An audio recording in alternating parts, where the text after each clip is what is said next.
जहिया से चढ़ल बा सावन के सोमारी शाकाहारी हो गईली।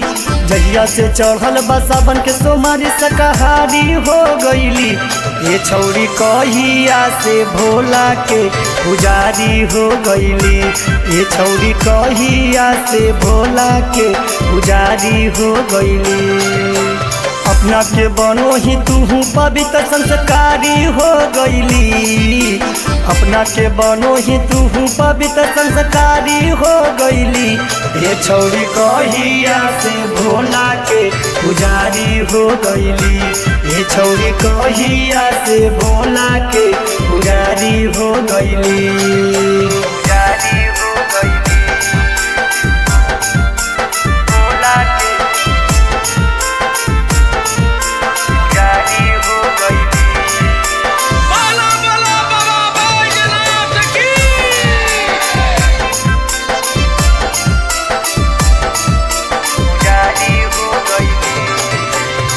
कई गो तू खाके चूहा बहनो ही भगती।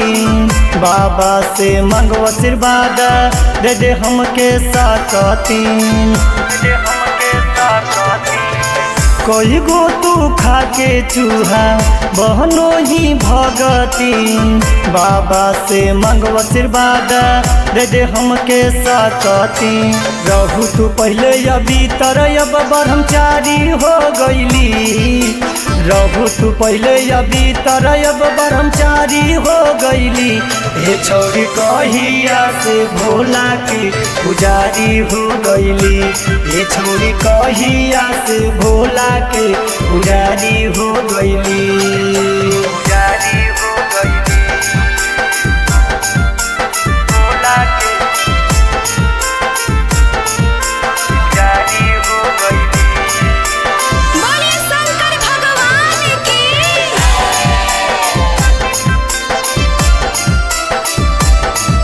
पुजारी हो गईली। सावन से पहले छौड़ी खतरा हुआंडा। राजा सिंघनिया सुधार के कहतारू बंडा। सावन से पहले छौड़ी खतरा हुआंडा। राजा सिंघनिया सुधार के कहतारू बंडा। पहले तू रहू अपराधी अब धर्मचारी हो गईली। पहले तू रहू अपराधी अब धर्मचारी हो गईली। हे छौरी कहिया से भोला के पुजारी हो गईली। हे छौरी कहिया से भोला के पुजारी हो गईली।